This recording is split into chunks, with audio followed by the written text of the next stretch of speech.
hadn't planned on staying at my aunt's place that summer. The university dorms were under renovation, my friends had scattered for break, and my mom had arranged it without asking. "It'll only be a week or two," she said, like it was nothing. But when I arrived, dragging my bag up the front steps of her quiet suburban house, I felt something shift inside me. My Aunt Claire opened the door before I could knock. She was 39, maybe 40, and carried herself with the kind of calm that came from living alone. She looked different from how I remembered her at holidays. No heavy makeup, no loud laughter competing with family chatter. Just a simple fitted t-shirt, soft shorts, her dark hair tied up in a messy knot. Still, the moment her eyes landed on me, I felt younger than I wanted to. "Look at you," she said, stepping aside to let me in. "All grown." I muttered something about the drive, about how the traffic wasn't bad. She led me into the kitchen, where the air smelled faintly of coffee and lemon cleaner. The house was quiet, smaller than the one I remembered from childhood visits. She moved easily around it, barefoot, humming under her breath while she poured me a glass of water. The first hours passed in an uneasy rhythm. She asked about classes, about whether I had a girlfriend, about what I planned to do after graduation. I answered carefully, trying not to reveal how much her casual questions made my pulse quicken. It wasn't just the words. It was the way she leaned on the counter, her arms folded under her chest, the way her gaze lingered too long. By evening, the house had settled into silence. She went to shower, and I retreated to the small guest room with my phone, pretending to scroll but really listening. The faint rush of water through the pipes seemed louder than it should. I told myself not to notice, not to think about the fact that she was on the other side of the wall, skin bare under the spray. I stretched out on the bed, door half closed, trying to shake off the thoughts. The air felt heavier, warm from the lingering summer heat. I checked the time, wondered how long I was supposed to stay here, wondered why my chest felt tight. Then I heard it, the water shutting off, the squeak of metal handles. A pause. My breath caught. The floor creaked outside my room, light footsteps drawing closer. I sat up, suddenly aware of the mess I must have looked like. Hair unkempt, shirt wrinkled, posture tense. And then she appeared. The door pushed open without warning. She stepped inside with nothing but a white towel wrapped around her, damp strands of hair clinging to her shoulders. Her skin still glistened from the shower, droplets catching the dim light from the hall. She didn't look startled to find me staring. She didn't rush to cover herself or excuse the intrusion. Instead, she smiled faintly, tilted her head, and spoke in a tone that was soft but deliberate. "You can look if you want." The words landed in the air like a challenge, like something more than teasing. I froze, caught between looking away and looking longer, my pulse hammering in my ears. She didn't wait for an answer. She just walked past me toward the dresser, towel shifting slightly as she moved, as if her presence alone was enough to make the walls close in. The room felt smaller. My breath felt louder, and I realized, with a sudden weight in my chest, that nothing about this stay was going to be simple. I didn't sleep much that night. Every time I closed my eyes, I saw the way she'd stood in the doorway, bare shoulders damp from the shower, towel clinging to her curves, voice steady when she told me I could look. The words repeated in my head until the silence of the house pressed against my ears. I kept asking myself if she had meant it, if it was just teasing, or if it was something else entirely. Morning light crept through the blinds, and the smell of coffee drifted from the kitchen. I found her there, hair tied back loosely, wearing a pale robe that hung open just enough to show a hint of the tank top beneath. She moved around the counter with easy confidence, like nothing unusual had happened. "Sleep well?" she asked, setting a mug down in front of me. I forced a nod. "Yeah. You?" Better than most nights, she said, eyes lingering a little too long before she sipped her coffee. The hours stretched quietly. She handed me small tasks, carrying boxes from the garage, unpacking old storage bins she'd never bothered to sort through. At first it felt normal, the kind of chores an aunt would give her nephew. But the rhythm began to shift. One box was filled with clothes she hadn't worn in years. Another with personal things, jewelry, scarves, old perfume bottles. And then there was the drawer of folded lingerie, soft lace and silk slipping under my fingers as I helped her lift it out. My face burned, but when I tried to hand it over quickly, she caught my eyes. "You can set it on the bed," she said calmly, as though she'd chosen that moment to watch me squirm. I obeyed, but the weight in my chest didn't ease. By late afternoon, the air grew heavier, the summer heat clinging to every surface. She tied her robe tighter but still moved with a kind of deliberate slowness, like each step was chosen. At one point, she brushed past me in the narrow hallway, her arm grazing mine, her perfume sharp in the air. Neither of us said anything, but the silence afterward spoke louder than words. That evening, she appeared at my door again, only this time fully dressed in another robe, soft gray, falling to her knees. She leaned against the frame casually, as if she'd been debating whether to knock. "I was about to put on a movie," she said. "You want to watch with me?" Her tone was light, but the question carried weight. I followed her into her bedroom, where the television sat perched on a dresser. She sat cross-legged on the bed, laptop balanced beside her, robe draped loose around her shoulders. I hesitated at the doorway, but she patted the spot next to her. "Don't be shy," she said with a smirk. The film started, though I barely registered what it was. The glow from the screen flickered across her features, softening the edges of her face.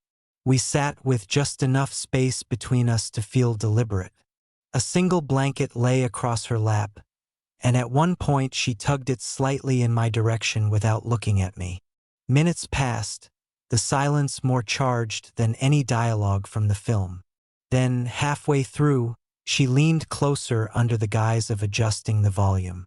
Her shoulder brushed mine, and she didn't move back right away. "You've been looking," she said quietly, eyes fixed on the screen. "Why pretend you haven't?" The words struck harder than the first night. She wasn't teasing.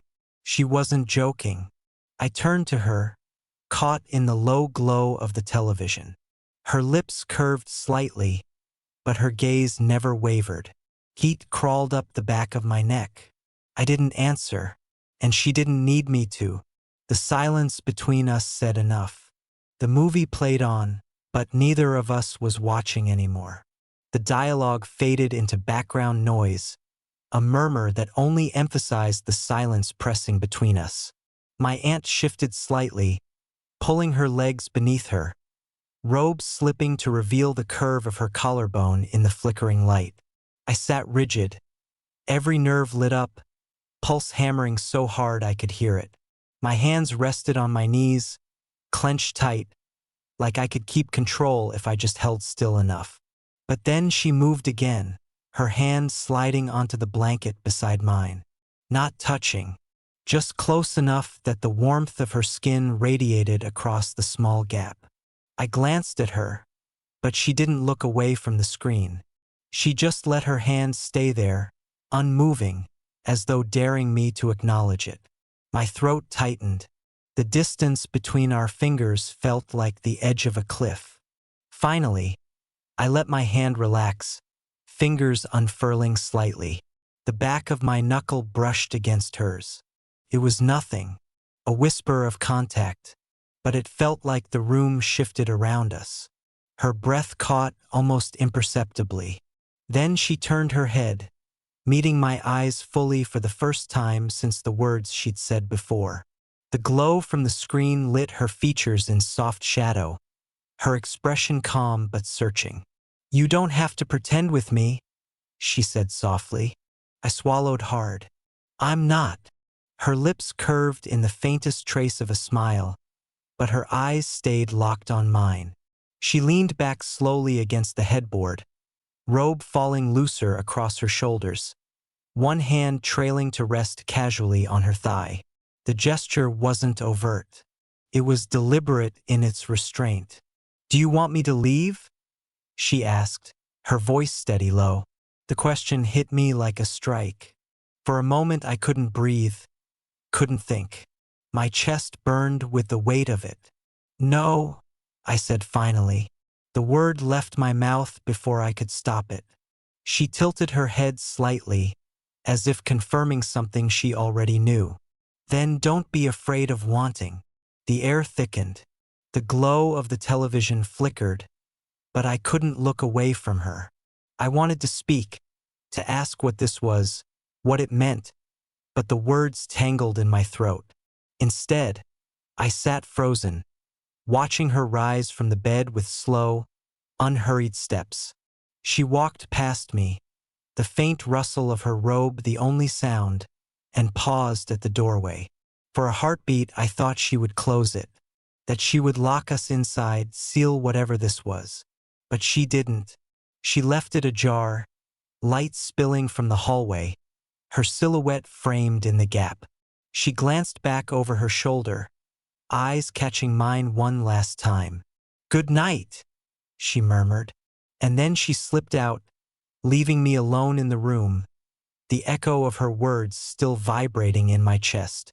I sat there, heart pounding, staring at the space she had occupied only seconds before. The silence felt louder than anything I had ever heard. I didn't move for a long time, because the truth was clear now. This wasn't just about teasing.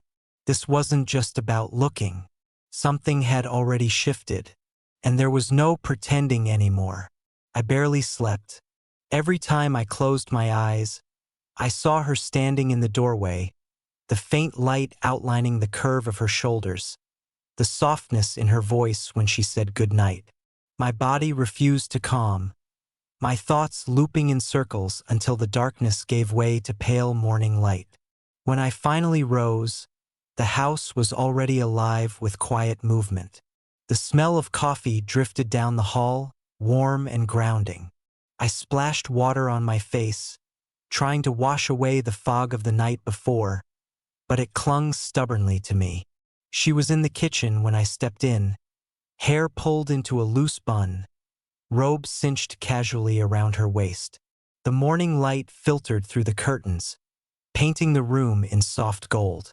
She glanced up, her expression calm, unbothered, as though nothing unusual had happened. "Morning," she said, sliding a mug across the counter toward me. "Morning," I echoed, voice rougher than I intended. She poured herself coffee, leaned back against the counter, and studied me. For a moment, neither of us spoke. The silence wasn't awkward. It was thick, filled with everything we hadn't said. My hand brushed hers when I reached for the mug, and this time, she didn't move away. Her fingers lingered just long enough to make my chest tighten. "Last night wasn't a mistake," she said softly. Her tone was matter-of-fact, steady.